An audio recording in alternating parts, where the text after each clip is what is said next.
전에 읽은 말씀을 가지고 참된 기쁨은 주 안에만 있다라는 제목으로 하나님 말씀 함께 나누겠습니다.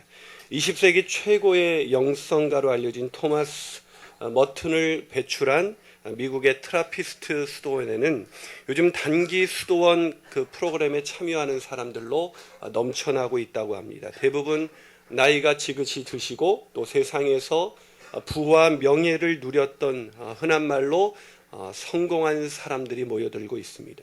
근데 이분들이 하나같이 수도원에 들어오는 이유를 이렇게 말한다는 것입니다. 내 삶은 공허하고 허무할 뿐이다. 세상의 명예와 부는 아무것도 아니었구나. 이런 것을 얻어도 나는 늘 갈망을 느낀다. 진정한 행복은 무엇인가?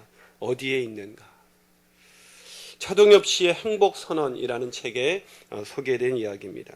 사람들은 성공하기만 하면 행복하게 될 거라는 신기루를 쫓으며 나름대로 열심히 살아갑니다. 그러나 말 그대로 신기루일 뿐이죠. 행복하지 않습니다. 참된 기쁨이 없어요. 여러분 어떠세요? 오늘 사는 게 참 너무나 기쁘고 행복하십니까? 나름 성공하신 분이든 그렇지 아니한 분이든 간에 별로 행복하지 않을 거예요. 자, 옆 사람을 한번 보세요. 확인해 보세요. 옆 사람의 얼굴을 보시면 여러분 성공하지 못한 사람은 보니까 웃음이 나세요? 성공하지 못한 사람은 성공하지 못해서, 성공한 사람은 밀려오는 공허함 때문에 우울한 생애를, 그런 인생을 사는 것이 바로 우리의 모습인 것입니다. 왜 행복하려고 몸부림치면서 사는데 왜 우리는 그렇게 행복하지 않은 것일까요? 그것은 참된 기쁨이 세상 어디에도 없기 때문입니다. 없는 곳에서 찾으니 찾을 수가 없는 것입니다. 그렇다면 참된 기쁨은 도대체 어디 있는 것입니까? 그것은 바로 주 안에 있다고 사도 바울은 말하고 있습니다. 오늘 본문 1절 앞부분에서 사도 바울은 이렇게 말합니다. 끝으로 나의 형제들아 주 안에서 기뻐하라. 어디서 기뻐하라고요? 주 안에서입니다. 아니 목사님 또 그 얘기예요? 네, 또 그 얘기입니다. 왜냐하면 주 안에서 기뻐할 때만이 참된 기쁨을 누릴 수가 있으니까요. 물론 처음 듣는 이야기가 아니죠. 우리는 다 알고 있습니다. 그런데 사도 바울이 빌립보 교인들이 모르기 때문에 이야기를 또 했을까요? 아니요. 이 얘기를 알고 있으면서도 이 주 안에서 기쁨을 찾는 것이 아니라 세상에서 기쁨을 찾으려고 몸부림치고 있었기 때문입니다. 그래서 세상에서 기쁨을 찾던 빌립보 교인들에게 기쁨이 없었던 것입니다. 그래서 사도 바울이 주 안에서 기뻐하라고 말하고 있는 것입니다. 이것이 얼마나 중요한지 사도 바울은 본문 1절 후반부에서 이렇게 말합니다. 한번 1절 후반부 같이 읽어볼까요? 시작. 너희에게 같은 말을 쓰는 것이 내게는 수고로움이 없고 너희에게는 안전하다. 여러분 느낌이 오세요? 이게 무슨 말이냐면 유진 피터슨의 메시지 성경은 이걸 더 잘 번역해주고 있습니다. 자, 한번 메시지 성경으로 한번 같이 읽겠습니다. 시작. 우리 소식은 이쯤 하겠습니다. 친구 여러분, 하나님 안에서 기뻐하십시오. 전에 편지로 한 말을 되풀이하는 것이 나는 번거롭지 않습니다. 여러분도 그 내용을 다시 들으면서 귀찮아하지 않았으면 합니다. 나중에 후회하는 것보다 안전한 길을 택하는 편이 낫지 않겠습니까? 그래서 다시 적습니다. 뭐라고요? 주 안에서 기뻐하라고요. 여러분 그렇습니다. 주 안에서 기쁨을 찾지 않고 세상에서 찾는다면 나중에 후회하게 될 것입니다. 인생을 살면서 밀려오는 공허와 허물을 막을 길이 없을 것입니다. 그럼에도 불구하고 우리는 주 안에서가 아니라 세상 사람들과 똑같이 세상에서 다른 것에서 기쁨을 찾으려고 몸부림을 칩니다.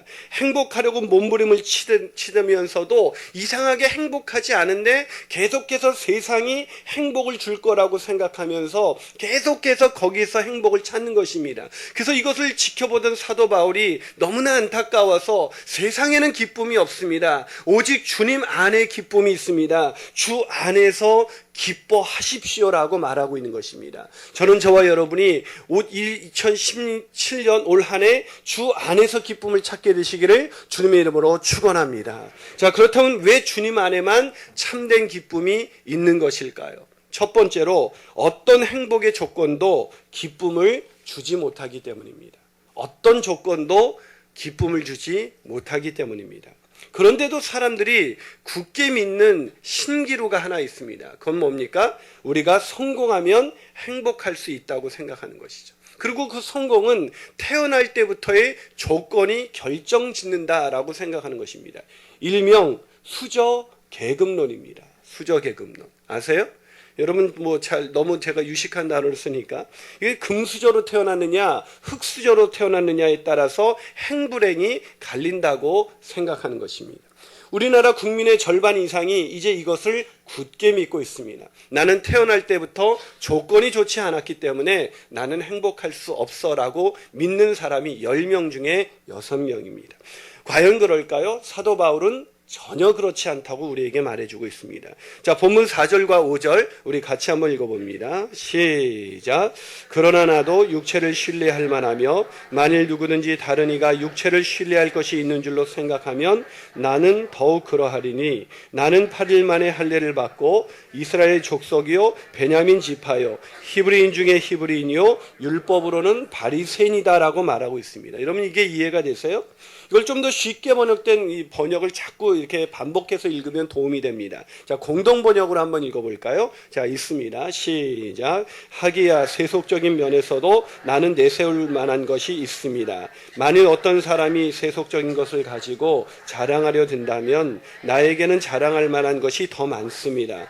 나는 이스라엘 백성 가운데서도 베냐민 지파에서 태어났으며 난지 8해 만에 할례를 받았고 히브리 사람 중에 히브리 사람입니다. 자, 이게 지금 바울이 무슨 얘기를 하고 있는 것입니까? 나는 세속적인 입장에서 보면 금수저였다라고 말하는 것입니다.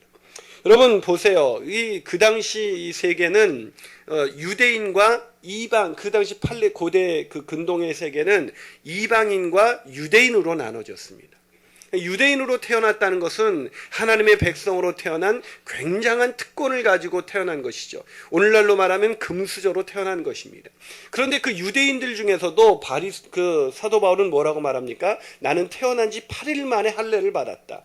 여러분 할례는 이스라엘 하나님의 백성이 되었다는 그 하나의 표시였습니다. 그런데 사람들이 언제부터 보통 할례를 받냐면 이제 이방인들 중에서 유대인에게 편입되고자 하는 사람은 나중에 말하자면 미국 시민권을 얻을 때 저처럼 이민 가서 시민권을 얻는 사람도 있지만 태어날 때부터 미국 시민권자가 있죠. 유대인들도 그랬습니다. 태어나자마자 유대인으로 태어난 사람이 있고 태어나서 나중에 유대인이 된 사람이 있습니다. 그런데 사도 바울은 지금 뭐라고 말하고 있습니까? 나는 태어난 지 8일 만에 할례를 받았다. 나는 태어날 때부터 금수저였다라고 말하고 있는 것입니다. 게다가 이 사도 바울은 베냐민 지파였습니다. 여러분 베냐민 지파는 이스라엘 그 백성 중에 지파 중에서 12지파 중에서 가장 명문 지파가 어떤 지파냐 그러면 그게 바로 베냐민 지파입니다. 왜냐하면 베냐민 지파에서 이스라엘 최초의 왕이 태어났습니다. 왕이 세워졌습니다. 사울 왕이 세워졌죠. 그리고 그 베냐민 지파에서 수많은 용사들이 나왔습니다. 그러기에 베냐민 지파라는 것은 이 이스라엘 백성 중에서도 가장 탁월한 가장 조건이 좋은 그런 지파의 사람이다라고 말하는 것입니다. 여러분 제가 신학교를 가보니까 이런 신학생들을 구분하더라고요. 성골과 진골 또 육두품과 잡골로 이렇게 나누어지고 있었습니다. 이 성골과 진골은 부모님이나 이렇게 장인 장모님이 목회자인 경우 성골이나 이제 진골에 들어갈 수 있었고요. 이제 장로님이거나 이제 이런 분이 이제 부모님이시면 이제 육두품. 그리고 저 같은 분은 이제 잡골 이제 이렇게 된 거죠. 근데 이 사도 바울은 태어날 때부터 뭐였습니까? 성골이었던 것입니다. 게다가 바울은 이 유대인 중에서도 가장 그 명문 지파인 엘리트인 베냐민 지파에서 태어났으니까 얼마나 대단했겠습니까? 그러니까 태어났을 때 이 유대인으로서 바울보다 더 좋은 조건을 가진 사람은 없는 것이죠. 여러분 바울이 왜 이 이야기를 갑자기 꺼냈을까요? 그것은 유대주의자들이 빌립보 교인들에게 너희들도 예수만 믿는다고 행복해지는 게 아니라 우리처럼 유대인이 되어야 된다. 그래서 우리처럼 율법을 지키고 성전 제사를 드리고 할례를 받아라. 특히 할례를 받아야 된다. 이게 유대인이 되는 길이다. 그렇게 강조한 거예요. 이게 무슨 얘기를 하고 있는 것입니까? 예수님만 믿어서는 행복할 수 없다. 다른 것이 더 추가돼야 된다. 여러분, 이런 생각을 오늘날 우리 이 그리스도인들이 얼마나 편만하게 이런 생각을 갖고 있습니까? 예수님 한 분만으로 우리가 만족할 수 있는 것이 아니라 우리가 여기에 뭔가 나름대로 세상적으로 그런 조건이 좋은 사람들처럼 우리도 좋은 조건을 가져야만 우리도 행복해질 수 있다, 뭐 이런 생각을 듣게 된 것이죠. 여러분, 이것이 빌립보 교인들에겐 얼마나 그 큰 유혹이 됐는지 모릅니다.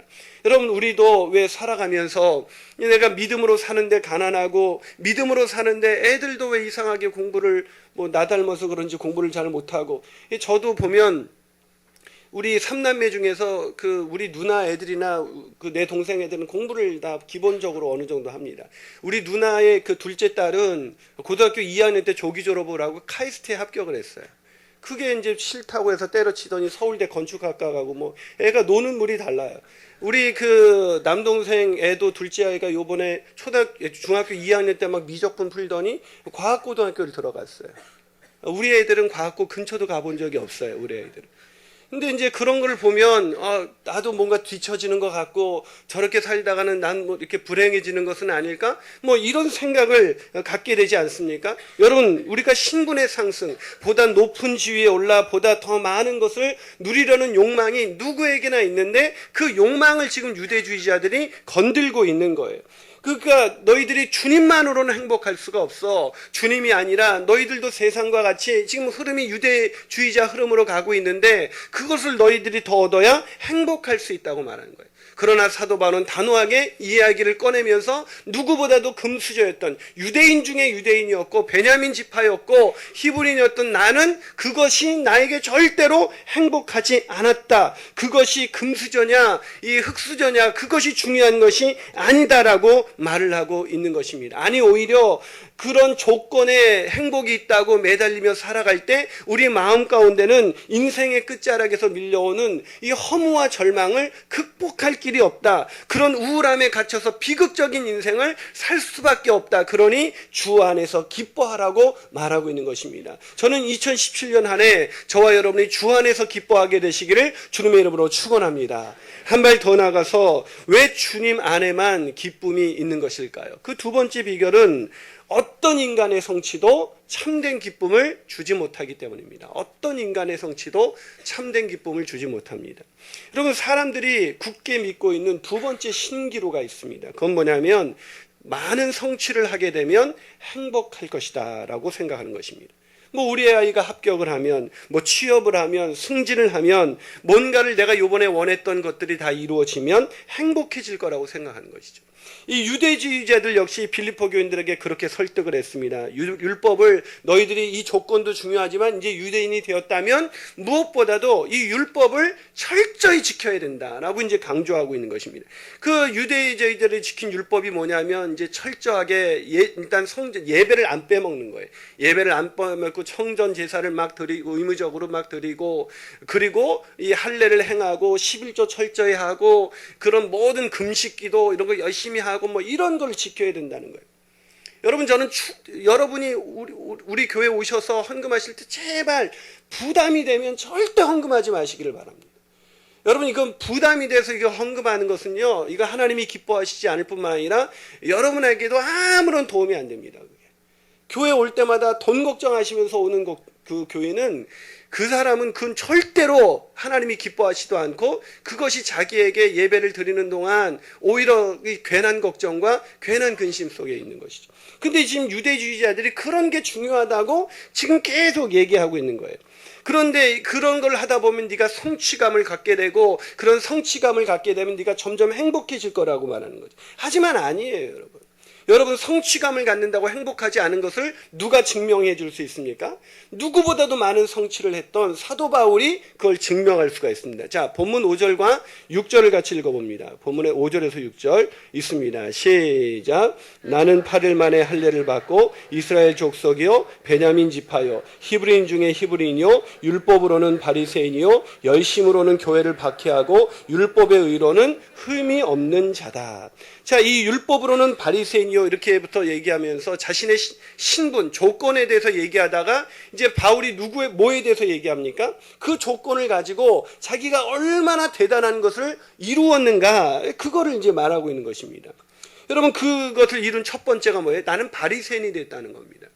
여러분, 우리는 바리새인을 별로 이렇게 취급을 안 해주니까 바리새인이 된 게 뭐 이렇게 대단한가 이렇게 생각할 수 있겠지만, 이 바리새인이 된다는 건 쉬운 일이 아니었습니다. 마치 가톨릭에서 추기경 뭐 이런 거 되는 거 뭐 그런 거 같은 거죠. 오늘날 그 바리새인들은 그 당시 굉장히 존경받는 종교인이었습니다. 마치 우리가 김수환 추기경님을 그 존경하고 막 사회에서 그러듯이 이게 그 굉장히 존경받는 그런 사람이 되었다는 거예요, 종교적으로. 이런 특히 얼마나 존경을 많이 받았는지, 이 사람은 그 존경받는 사람으로 계속 남게 하기 위해서 얼마나 열심히 율법을 왜 열심을 냈냐면, 이 율법을 가장 철저하게 지킨 모범적인 그런 종교인이었습니다. 게다가 그는 이 율법을 너무나 탁월한 사람한테 배웠는데, 그 당시 가장 최고의 율법학자가 가말리엘이라는 사람이었습니다. 근데 가말리엘이라는 사람에게 이 율법을 배운 최고의 그 학생이었어요. 오늘날로 말하면 스카이 대학 나온 것이죠. 스카이 대학 아시죠? S대, K대, Y대, 성남대, 경원대, 용인대, 스카이 대학을 들어간 것입니다. 여러분, 요즘 우리도 이 명문대학에 들어가는 게 얼마나 중요하냐, 이걸 잘 알고 있잖아요. 그러니까 뭐 이 명문대학에 들어가는 열정이 얼마나 우리 크리스찬들도 대단한지, 애가 태어나면 그냥 우유는 안 먹여요. 애가 천재가 아닐까 생각해서 아인슈타인만 먹입니다. 천재가 되기를 바라는 것이죠. 근데 초등학교 들어갈 때쯤 되면 얘가 천재가 아니라는 걸 알게 돼요. 그래서 우유를 바꿉니다. 그냥 서울대쯤 들어갔으면 좋겠다. 그래서 서울 우유로 바꿉니다. 근데 중학생이 되면 서울대 힘들다는 걸 알게 되죠. 그리고 우유를 바꾸는데 그냥 연세 우유로 이렇게 바꾸는 겁니다. 근데 고등학교 들어갈 때쯤 되면 연세대도 힘들다는 걸 알게 돼요. 그래서 그냥 서울권에 있는 대학, 건국 우유를 먹이는 것입니다. 근데 고3이 되면 이제 뭐 이 서울권 대학 자체가 서울대라는 걸 알게 되고, 고3이 되면 마지막으로 바꾸는 우유가 그냥 매일매일 건강해라, 그래서 매일 우유로만 먹이는 것입니다. 근데 요즘 고3이 되면 바꾸는 최근의 우유가 나타났는데, 그 우유는 저지방 우유를 먹인다고 그럽니다. 여러분, 이 명문대학 들어간다는 게 결코 쉽지가 않잖아요. 그런데 이 사도 바울은 그런 명문대학에 나와서 그 다음부터 탄탄대로를 걸었습니다. 얼마나 열심히였는지, 사도 바울은 그렇게만 살아가게 되면 사도 바울이 성취한 이 모든 것들은 모든 사람들이 부러워할 만한 그런 엄청난 것이었습니다. 결국 이 사도 바울이 사도행전에 보면 얼마나 높은 지위를 갖게 되었는지, 이 그리스도인들을 처벌할 수 있는 그런 엄청난 권세를 갖고요, 또 게다가 그리스도인들을 죽이는 그 투표에 참여할 수 있는 그런 높은 지위를 갖게 됩니다. 이게 아무나 할 수 있는 것이 아니잖아요. 우리나라에도 법관은 아무나 되는 것이 아니지 않습니까? 그런 엄청난 지위를 갖게 된 것입니다. 그런데 이런 엄청난 것을 이룬 사도 바울이 오늘 본문에서 뭐라고 말하고 있습니까? 본문 7절을 한번 같이 읽어볼까요? 자, 본문 7절입니다. 시작. 그러나 무엇이든지 내게 유익하던 것을 내가 그리스도를 위하여 다 해로 여긴다라고 말하고 있는 것입니다. 여러분, 이게 이해가 돼요? 황당하지 않습니까? 이 좋은 걸 어떻게 해로 여깁니까? 우린 이거를 어떻게 하면 얻을까? 이것이 우리의 소원이고 2017년 이것이 좀 이루어졌으면 좋겠다는, 이걸 해로 여긴대요. 근데 더 황당한 건 8절이에요. 저 8절을 한번 읽어볼까요? 있습니다. 시작. 또한 모든 것을 해로 여김은 내 주 그리스도 예수를 아는 지식이 가장 고상하기 때문이라. 내가 그를 위하여 모든 것을 잃어버리고 배설물로 여김은 뭐를 여긴다고요? 배설물로 여긴다는 거예요. 여러분, 왜 그랬을까요? 사람들이 다 갖고자 하는 그 모든 것을 성취한 이 사도 바울이 그것을 왜 배설물로까지 여겼을까요? 그것은 율법의 요구를 이루고자 했던 자신의 모든 노력이 자신을 행복하게 만든 것이 아니라 자신을 정말 괴롭게 만들었기 때문입니다. 세상 사람들은 다 부러워하는데 정작 자기 마음 안에는 그런 평안도 없고 기쁨도 없고 너무나 괴로웠던 것입니다. 그 괴로움이 얼마나 대단했는지, 그렇게 살아갈 때의 심정을 사도 바울이 로마서 7장 24절에서 이렇게 고백하고 있습니다. 자, 로마서 7장 24절을 읽어봅니다. 시작. 오라 나는 곤고한 사람이로다. 이 사망의 몸에서 누가 나를 건져낼 수 있을까? 오라 나는 곤고한 사람이로다. 이 사망의 몸에서 죽고 싶구나. 다른 사람들이 다 부러워할 만한 그런 엄청난 조건과 그 성취를 이룬 이 사도 바울의 이 마음속에는 죽고 싶은 심정이 있을 만큼 너무나 괴롭고 힘겨운 인생을 살아가고 있었다는 것입니다. 사랑하는 여러분, 지난 한 해 이런 세속적인 이 성취를 얻기 위해서 달려갔던 저와 여러분의 인생이 참 행복하고 기쁘고 그런 즐거운 인생이었습니까? 얼마나 고단하셨어요? 얼마나 힘드셨습니까? 그것이 조금만 이루어지지 않으면 그것 때문에 마음이 괴롭고 힘든 그런 시간을 보내지 않으셨어요? 사랑하는 여러분, 세상의 조건과 세상의 성취에는 기쁨이 없습니다. 오직 주 안에만 기쁨이 있다는 것을 믿으시는 저와 여러분이 되시기를 주님의 이름으로 축원합니다. 마지막으로 왜 주 안에서만 참된 기쁨이 있는 것일까요? 그 마지막 이유는 예수 그리스도만이 참된 기쁨을 주시기 때문입니다. 할렐루야. 이건 너무나 분명한 사실입니다. 예수 그리스도만이 참된 기쁨을 주는 것입니다. 이 본문 7절과 8절 앞부분까지 한번 읽어볼까요? 본문 7절과 8절 앞부분이 있습니다. 시작. 그러나 무엇이든지 내게 유익하던 것을 내가 그리스도를 위하여 다 해로 여길 뿐더러 또한 모든 것을 해로 여김은 내 주 그리스도 예수를 아는 지식이 가장 고상하기 때문이다. 자, 왜 그 모든 것을 왜 해로 여길 수밖에 없었어요? 예수 그리스도를 아는 지식이 가장 고상하기 때문이다. 이 고상하다는 말은 그냥 아주 다른 사람들 보기에 아주 세련됐다 이런 뜻이 아니라 세상에서 가장 가치 있는 것이다. 가장 귀한 것이다 라는 뜻입니다. 다시 말해서 세상의 그런 싸구려 기쁨과는 비교할 수 없는 그런 놀라운 기쁨이 바로 예수 그리스도를 알아갈 때 온다는 거예요. 그럼 이게 뭔지 아십니까? 여러분, 이 그리스도를 아는 이 기쁨, 그리스도 안에서 누리는 이 기쁨이 무엇인지, 제가 지금 그리스도 안에서 누리는 기쁨이 참된 기쁨입니다. 이렇게 선포했을 때 여러분 마음껏 이게 무슨 얘기인지 아시는 분들이 있어요. 아시는 분들이. 근데 제가 아무리 이렇게 설교를 해도 주 안에서 누리는 기쁨이 뭐야? 그게 도대체 뭔데? 이렇게 생각하는 사람이 있습니다. 여러분, 주 안에서 기쁨을 누리는 사람은요, 첫째 특징이 예배가 너무너무 행복한 거예요.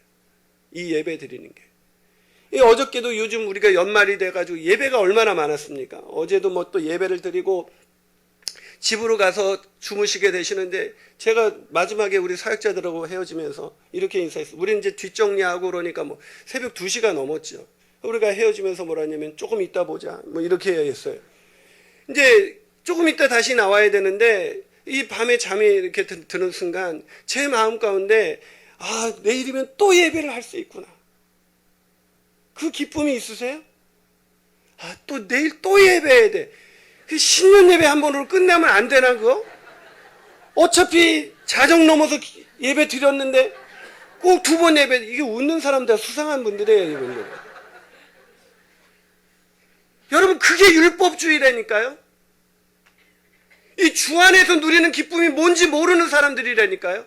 그러니까 예배가 의무가 돼서 이 예배를 억지로 드려야 내가 뭔가 더 하나님이 기뻐하시겠지, 이렇게 해야 사람들이 날 어떻게 좀 봐주겠지, 그래서 예배 드리는 게 그게 율법주의자들이고 그게 유대주의자들이 하는 예배예요. 오늘 3절에서 사도 바울이 뭐랍니까? 하나님의 성령으로 봉사하며, 이게 봉사라는 단어가 영어 성경으로 보면 월십이에요. 하나님의 성령으로 예배하며라는 뜻입니다.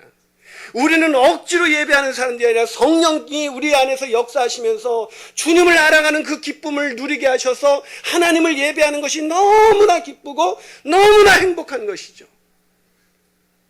여러분, 이 기쁨을 아는 우리 형제가 하나 있습니다. 제가 실명을 공개해서 죄송하지만 이 윤민호 형제라고, 이 방송실에서 이 윤민호 형제는 이 주일이면 예배를 3번 드립니다. 8시 1부 예배부터 자막 봉사를 하기 때문에 자막 봉사를 3번을 연속을 해요.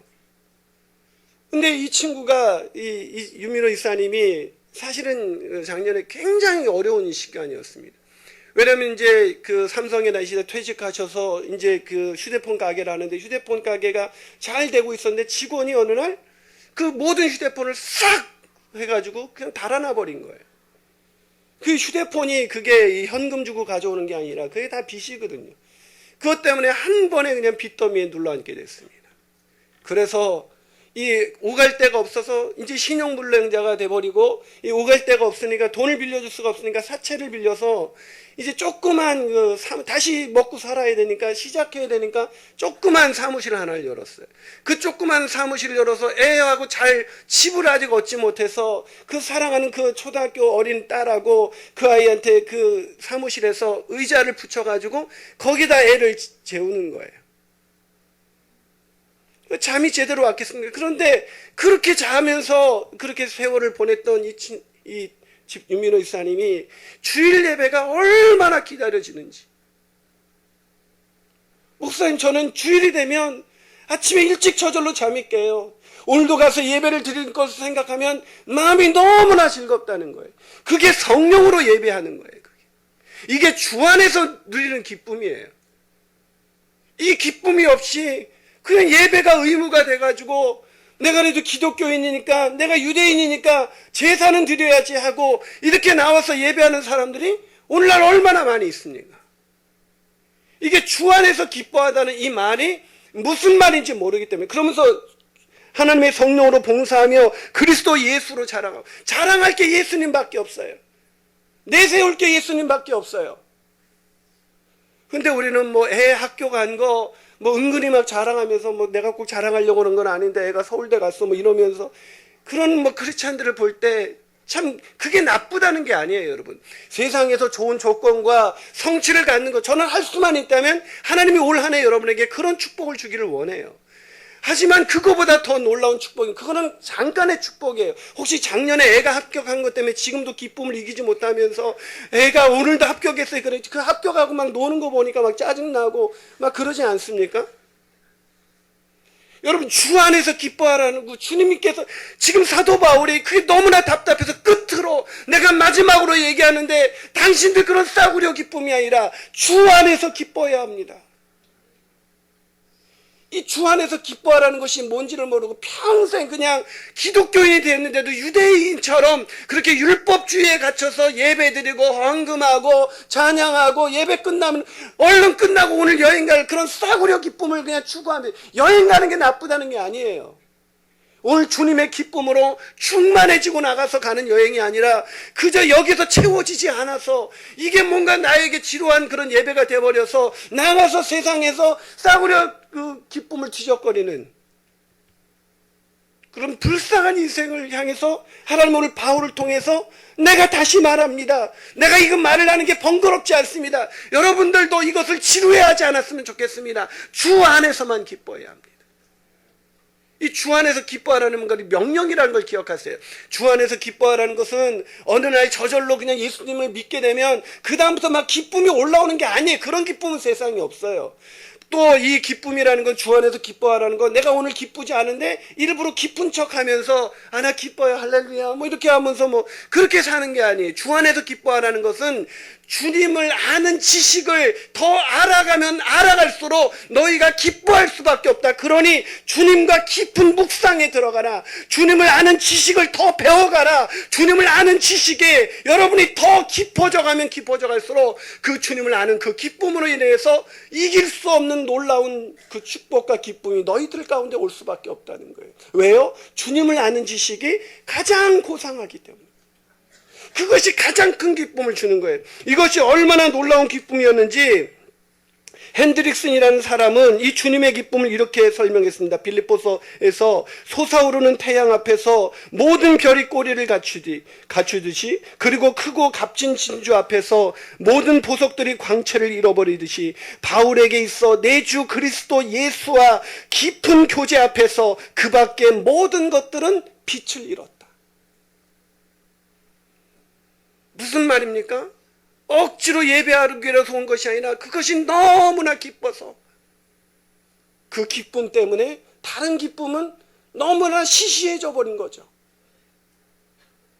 이걸 어떻게든 위대하게, 이런 엄청난 거지만 내가 그래도 포기했습니다가 아니라, 주님을 아는 지식이 가장 고생해서 그걸 알아가면 알아갈수록 별것 아닌 이거에 내 눈을 돌릴 필요가 없고, 아니 그거에 의지하다 보면 아무것도 아닌 것 같아서 그걸 해로 여기고 배설물로 여긴 거예요. 사랑하는 여러분, 2017년 한 해를 시작하면서 저와 여러분 가운데 이 놀라운 기쁨이 있으십니까? 1931년 미국의 보험회사에서 세일즈맨으로 일하고 있던 한 사람이 NBC 라디오 공개방송에서 노래를 할 수 있는 기회를 얻었습니다. 그리고 그 노래는 전 미국 국민을 매료시키고 그는 일약 스타덤에 올랐습니다. 오늘날로 말하면 이제 K-팝 스타 같은 데 나와서 스타가 된 것이죠. 방송 제의가 들어오고 여기저기에서 돈과 인기가 주어지는 길이 열렸습니다. 하지만 돈과 명예와 인기가 주어지는 길이 열렸는데 청년의 마음은 그렇게 기쁘지가 않았어요. 청년은 그 자리에서 두려운 마음이 들면서 기도하기 시작했습니다. 그리고 같은 시각에 그의 어머니도 TV를 통해서 그걸 보고 아들의 그 되어가지는 일을 보고 그것이 오히려 기쁘지 않아서 그의 어머니도 그 청년을 위해서, 아들을 위해서 기도하기 시작했습니다. 그의 어머니는 그렇게 기도하다가 사랑하는 아들 책상 위에 작은 쪽지 하나를 조용히 갖다 놓았습니다. 거기에는 밀러라는 부인이 쓴 그의 어머니가, 그 청년의 어머니가 자주 애송하던 성시가 있었습니다. 집으로 돌아온 그 청년이 그 성시를 읽습니다. 그리고 그 성시를 읽다가 갑자기 뜨거운 눈물을 흘리기 시작합니다. 그리고 그 성시의 마음속에서 떠오르는 그런 영감을 따라 멜로디를 적어 나가기 시작했습니다. 그 청년이 읽었던 성시는 이것이었습니다. 주 예수보다 더 귀한 것은 없네. 이 세상 부귀와 바꿀 수 없네. 영죽은 내 대신 돌아가신 그 놀라운 사랑 잊지 못해. 세상 즐거움 다 버리고 세상 자랑 다 버렸네. 주 예수보다 더 귀한 것은 없네. 예수밖에는 없네. 이 청년이 누군지 아세요? 빌리그레함 목사님과 평생을 동역한 조지 베르리 쉬아라는 복음성가 가수입니다. 이분이 80이 넘도록 수많은 집회에서 찬양을 했는데 한 번은 네덜란드 암스테르담에서 전 세계 모든 전도자들이 모였을 때 그 앞에서 찬양을 했습니다. 찬양이 끝나자 장내에 운집했던 모든 사람들이 기립박수가 쏟아졌습니다. 그런데 이분이 남긴 한마디가 장내를 오랫동안 숙연하게 만들었습니다. 감사합니다. 그러나 여러분이 주신 박수 갈채와 그리스도 예수를 바꿀 수 없습니다. 왜 이 사람이 세상 온갖 부귀와 명예와 권력을 버렸을까요? 그건 위대한 게 아닙니다. 그건 너무나 당연한 것이었어요. 가장 고상한 지식, 나를 사랑하사 날 위하여 자기 몸을 버리신 그 주님의 사랑, 그 주님의 사랑을 더 깊이 알아가면 알아갈수록, 그 주님에 대한 지식이 깊어져 가면 깊어져 갈수록 그 사랑만으로 벅차오르는 그 감격과 그 기쁨으로 그는 세상 즐거움을 다 하찮게 여길 수가 있게 된 것입니다. 그게 주 안에서 기뻐하는 것입니다. 사랑하는 여러분, 2017년 한 해 주 안에서 기뻐하십시오. 같이 기도하시겠습니다.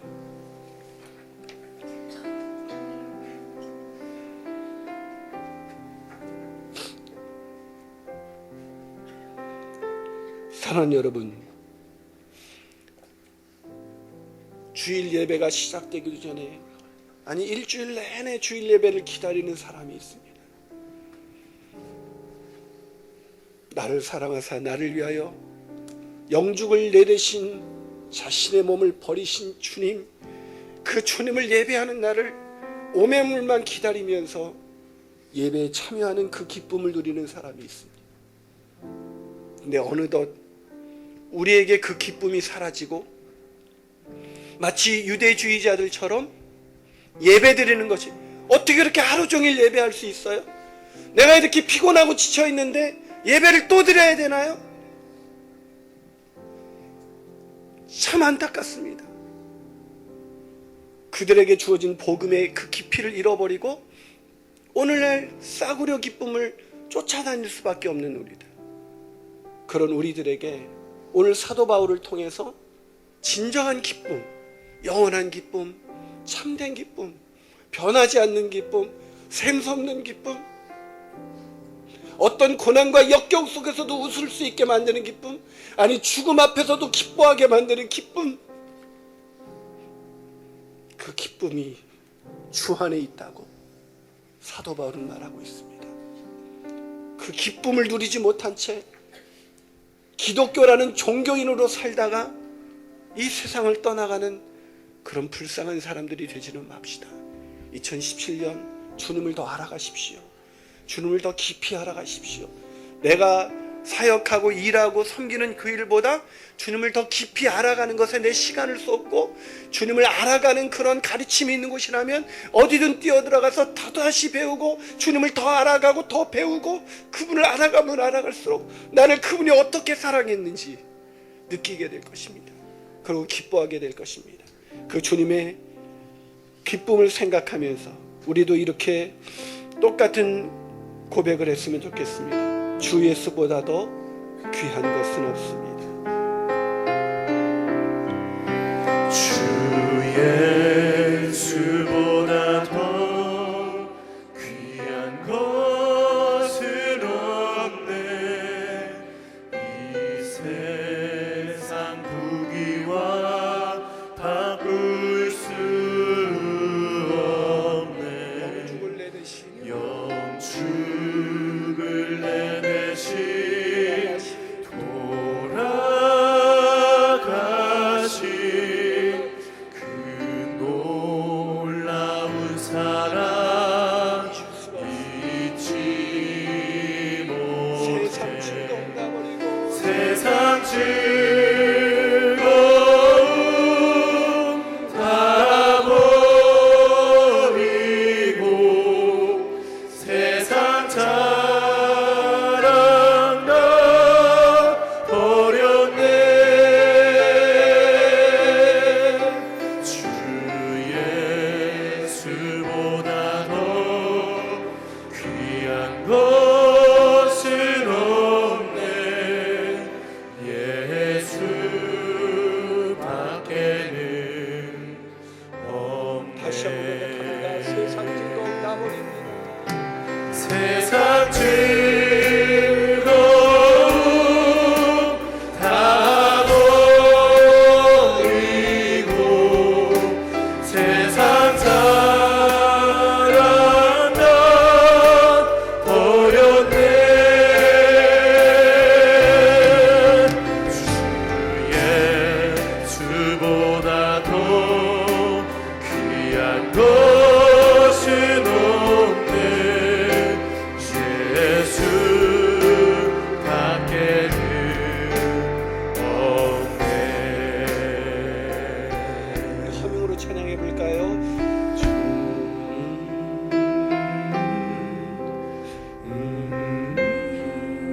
사랑하는 여러분, 눈을 감고 허밍으로 찬양하시면서 나는 무엇을 기뻐하며 살아왔는지, 지난 2016년 무엇을 어떤 기쁨을 찾으며 살아왔는지 생각해 보시고 돌아보시기 바랍니다. 오직 주 안에만 참된 기쁨이 있습니다. 그 기쁨을 주시기 위해서 우리를 대신해서 십자가에 자기 몸을 던지신 주님, 그 주님의 사랑, 그 주님의 은혜를 더 깊이 알아가는 그런 2017년 새해가 되게 해달라고 우리 간절한 마음으로 우리 함께 기도하시면서 나가시겠습니다. 기도하시겠습니다. 아버지 하나님,